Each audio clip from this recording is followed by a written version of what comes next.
somebody out there to meet him. He did make a mistake, which was posing for some paparazzi photos. And that was an error, and it was a grave betrayal of trust. But the man was completely and utterly clueless. He was not expecting one day to turn around and find his daughter had married a prince. Now, they left him to deal with that alone, and he dealt with it badly, and then they've left him for the subsequent 7 years. And in that void, he's formed friendships, and one of them is with a journalist from my newspaper, and but what is the man to do? He's a very lonely man. He's living in the Philippines, and really he just had no way of reaching out to his daughter, and he's absolutely been desperate to reach out to his daughter, and he ended up speaking to all forms of the media, newspapers and television channels, out of desperation, because she completely and utterly ghosted him. So I think it's a bit unkind now to swoop in and say, how dare he have a friendship with a journalist. Happens all the time. Actually, the royals have friendships with journalists. Well, I would be furious. I'm sorry. If my dad and I had issues that was none of anyone's business, and then he went to the paper and said he won't talk to me, I'd be like, well, I'm definitely not talking to you now. Like, reach out privately. The fact that he's going to journalists to do all this is not, that's not, to me, like, I want to reset the clock and like start forgiveness. That's like, why are you dragging the entire world into this? I would be annoyed, and I know that there's a lot pointed at Meghan here, like, well, she's a bad person. Look, her dad's there, and he's lost his leg, and she doesn't care. And it's like, we don't know what's going on. This is a private family matter, and I think there are a lot of people that don't speak to their families. It doesn't mean that they're bad people. There's things that have gone on that none of our business, and that's it. So I don't like this kind of like pointing at Meghan and Harry to try and say they're bad people over this. Like, we don't know what's happened between these people. Another chaotic GB News segment. We need to take a collective moment to stretch our necks, hydrate, maybe do a little deep breathing, because the mental gymnastics Charlotte was doing in that segment could cause whiplash for the entire nation. Honestly, watching her twist reality into balloon animal shapes is a skill at this point. If journalism fails, the circus is right there. But when the clip finishes, what becomes beautifully clear is just how desperate some corners of the British media are to keep recycling this poor Thomas Markle, lonely, abandoned, devastated father narrative. Like it's episode 700 of a soap opera that nobody asked for.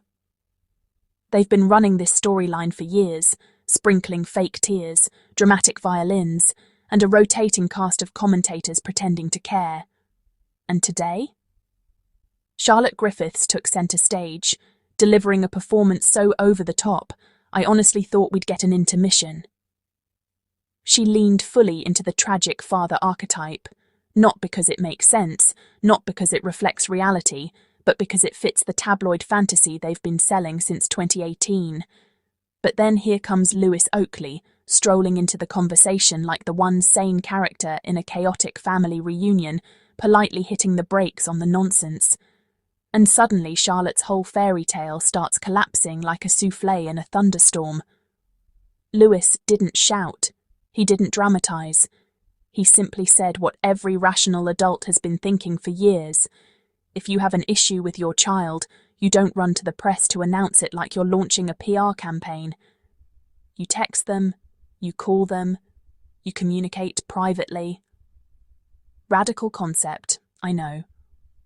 Honestly, Lewis deserves a medal for patience because he was surrounded by people trying to pretend public betrayal is somehow the same thing as reaching out. Charlotte kept painting Thomas as helpless, misunderstood, lonely, abandoned. But the math wasn't mathing. This is a man who had a direct line to his daughter and chose, repeatedly, to go straight to tabloids. That's not lonely, that's opportunistic. That's not abandoned, that's monetizing access. That's not desperate for love, that's desperate for attention and a check. But the press will twist themselves into pretzels to avoid admitting that, because acknowledging the truth ruins the entire smear campaign they've been feeding the public. The funniest part? They act like Meghan Sussex owed the world a PowerPoint presentation explaining every family boundary she's ever set. They are genuinely offended that she chose dignity, privacy, and emotional safety over tabloid circus vibes. As if she must share her innermost trauma to justify not wanting her father splashing private messages across global headlines. The entitlement is wild. Lewis, on the other hand, hits us with common sense so crisp it practically sparkles. He makes the very simple point that millions of people cut ties with toxic relatives every year, and it doesn't make them villains. It makes them human. It makes them survivors. It makes them people protecting their peace, something Meghan Sussex has been trying to do since stepping into the tornado that is the British media. He also completely dismantles that manipulative, but he's old and sick now, you have to forgive him, routine that commentators love. Because let's be honest, sickness doesn't erase years of betrayal. Health struggles don't suddenly make harmful behaviour harmless.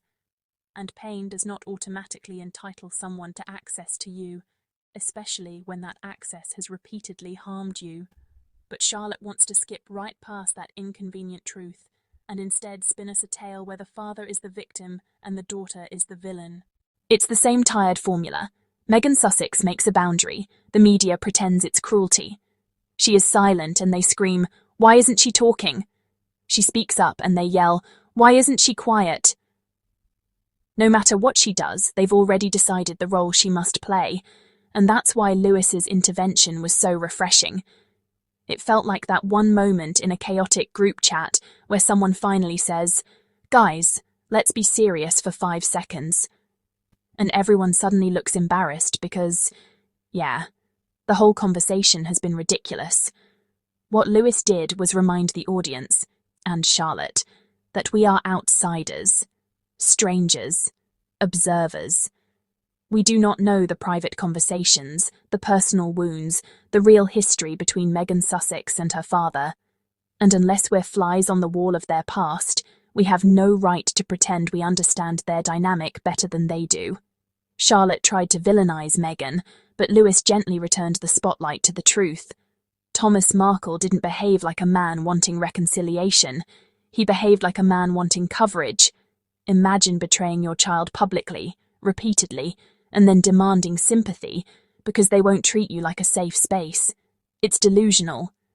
And beyond that, there's the hypocrisy. These same commentators who clutch their pearls about privacy when it comes to royals, they suddenly have no problem dissecting Meghan's family trauma like it's community property. Privacy is only sacred when it's convenient for them.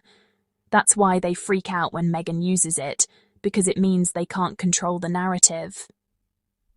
Lewis was the only person acknowledging that the media being involved at all is the problem. Every time Thomas opens his mouth to a journalist, he reinforces the very reason Meghan keeps her distance. You can't claim you want your daughter back and then sell another interview. It's giving, "I miss you deeply," but not enough to stop profiting off the chaos. And let's not pretend Thomas innocently stumbled into these interviews like he was lost in a mall. These appearances were coordinated. He was paid. He collaborated. He pitched himself. This isn't a grieving father crying quietly in a room. This is a man turning drama into income. And the British media is more than happy to boost him because they think it tarnishes Meghan. But the problem for them is, people aren't buying it like they used to. There's growing awareness, growing skepticism. And segments like this one make it painfully obvious who the manipulators are. Lewis's reaction exposed Charlotte's storyline for what it is: performance. By the end of the segment, Charlotte's narrative was limping. All that melodrama, all that emotional manipulation, all that hand-wringing melted into thin air the moment reality entered the chat. The contrast was hilarious. Charlotte brought a script. Lewis brought a mirror. She brought fantasy. He brought perspective. She brought the same old victim-blaming rotation. He brought actual empathy, the kind that doesn't weaponize private pain. And that's why this moment is so important. It's one of the few times someone on GB News didn't participate in the "let's pretend Meghan is cruel" group project. He cut through the fog of misinformation and reminded people that Meghan Sussex has the right to protect her peace. She has the right to distance herself from anyone who harms her emotionally, even if that person shares her DNA. And she has the right to privacy in matters that none of us are entitled to. Lewis didn't just shut down the nonsense, He disrupted a narrative that the media has been clinging to like a security blanket, and it was glorious.